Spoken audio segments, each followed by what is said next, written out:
আচ্ছা, আমাদের জিনিসগুলো কেমন লেগেছে আপনার? হ্যাঁ, আমি কলকাতা থেকে আসছি, যাদবপুর সন্তোষপুর থেকে সোমা মজুমদার। আমার তো ভীষণই ভালো লেগেছে, কাজগুলো তো অপূর্ব। মানে এত সুন্দর যে হাতে কাজ করা যায়, মানে সামনে না দেখলে আমার মানে ঠিক আইডিয়াই হতো না। আর মানে ওর কাছে ক্লাস করেও আমার এত ভালো লেগেছে, ক্লাস করছিও, এখনো করছি।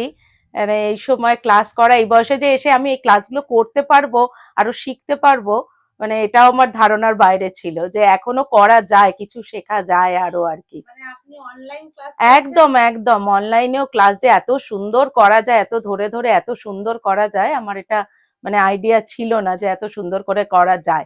যে অফলাইনেই হাতের সামনে, আমাদের তো সত্যি কথা প্র্যাকটিক্যালি আমাদের হাউস ওয়াইফদের সবসময় সময় হয়ে ওঠে না।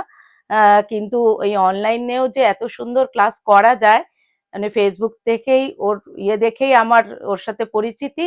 কিন্তু মানে এত সুন্দরভাবে ও শিখিয়েছে, সত্যি সত্যি আমি খুব খুশি। আচ্ছা, থ্যাংক ইউ।